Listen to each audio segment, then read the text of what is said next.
If you've ever walked away from an interaction with your child and thought, that's not how I wanted to respond, if you're trying to parent differently than you were parented, but finding that harder than you expected, this conversation is for you.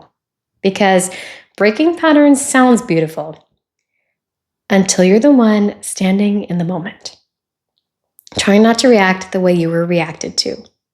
And when your child is upset and something old rises up inside you, you don't always know what to do instead. Today, we're talking about why that happens and why those moments don't mean you're failing. I've been thinking a lot about this new generation of mothers who are choosing differently. They're not perfect, they don't have all the answers, but they lead with this quiet awareness of, I want something to feel different here. And that is no small thing. Because most of us weren't raised with the language we're trying to use now. Not because our parents failed us, but because they were doing the best they could with the tools, the support, and the nervous systems they had. And now here you are, holding your child while also holding parts of yourself you're still learning to understand. Trying to choose something different. With a little more awareness, a little more softness, and this deep desire to create something safer for your child. Of course, it feels hard. Because the old way, it's familiar, it's automatic, it lives in your body. And this new way, it's something you feel is right, but you don't always have access to in the moment. So you pause mid-reaction and think, if I'm not doing what was done to me, what do I do instead? And maybe your child is crying and you feel that urge to shut it down quickly because that's what was done for you. That stuckness, that's not you failing. That's you standing at the edge of a pattern that's been passed down for generations and deciding, maybe for the first time, to pause before repeating it. And here's the part we don't talk about enough. When those old emotions rise up, the frustration, the guilt, the overwhelm, that tightness in your chest, your instinct might be to push them away quickly, to quiet them, so that you can handle the moment better. But what if this is actually your invitation? Not to control it, but to stay with yourself while it moves through. Let it rise, let it move, feel, without immediately abandoning yourself inside it. And from that place, to get curious instead of critical. Where did this come from? What did I learn to believe here?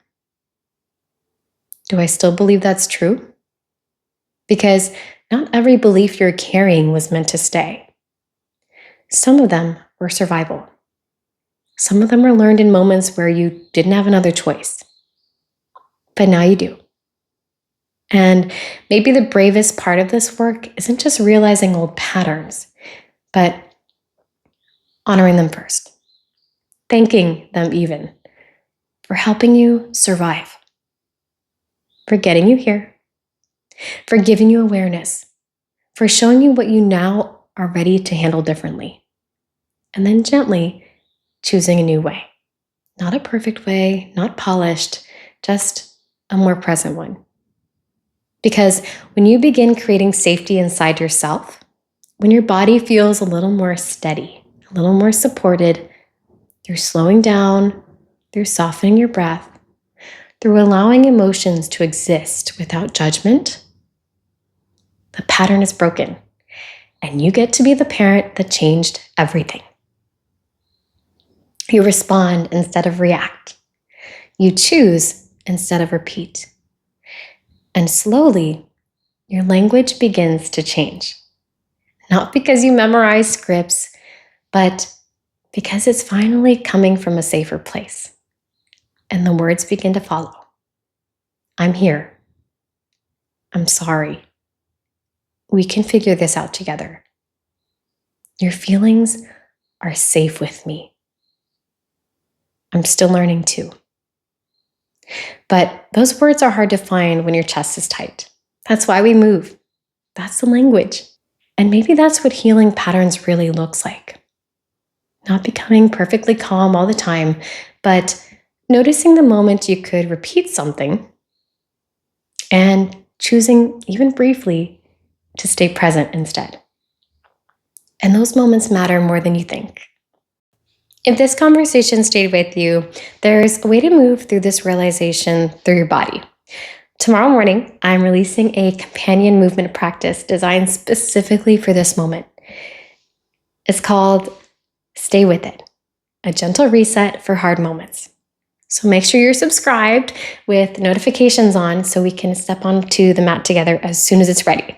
And if you'd like more support like this, you can create your free portal at momaste.com. It's a softer place to stay connected with me, do some practices, reflections, and have some resources for the hard days. You don't have to carry all of this by yourself. I'm Victoria, and I'll see you on the mat again soon.